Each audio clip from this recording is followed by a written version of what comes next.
அனைவருக்கும் வணக்கம். திருப்பாவை பாடல் 9.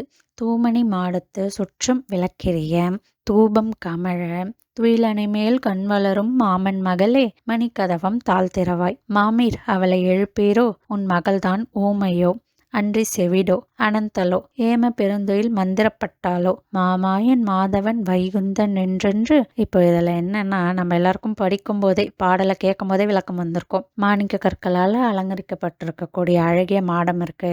அதுல சுத்தி விளக்குகள்லாம் ஒளிர்ந்து கொண்டு இருக்கு. தூபம் அப்படிங்கிறது மனம் கமழுது. இப்படியெல்லாம் போடப்பட்டிருக்கக்கூடிய மஞ்சத்துல நல்லா தூங்கிட்டு இருக்கக்கூடிய மாமன் மகளே.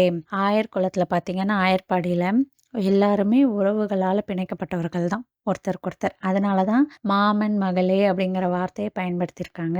இவ்வளோ நல்ல உறக்கத்துல இருக்கீங்களே, வந்து கதவை திறங்க. நீ வந்து இப்போ திறந்து தான் ஆகணும். நாங்கள் உள்ள வரக்கூடாது. அதனால நீ வந்து கதவை தர. இப்போ கதவை திறக்கிறாங்க. மாமி வராங்க. அதனால மாமிக்கிட்டே ஃபர்ஸ்ட் கேட்கலான்னு, ஏன் மாமி நீங்களாச்சும் அவங்கள எழுப்பியிருக்க கூடாதா?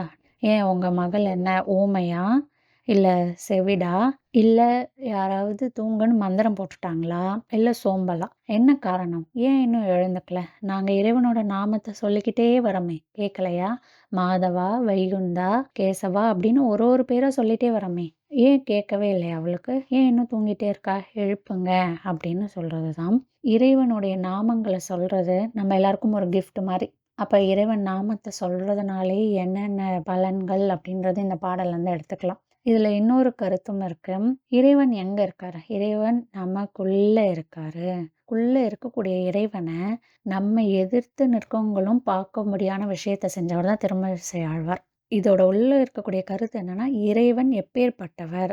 நம்ம அவரை எப்படி வழிபடணும்னு நினைக்கிறோமோ அப்படி வழிபட்டோம்னா நமக்கு எல்லாத்துக்கும் அருள் தருவாராம். அப்ப அதுக்கான சிறப்பானது தான் இந்த மார்கழி மாசம். இதை நம்ம பயன்படுத்திக்கணும் அப்படிங்கிறத இந்த பாடல்ல சொல்ல வராங்க. நாமும் தினமும் திருப்பாவை பாடுவோம். நன்றி.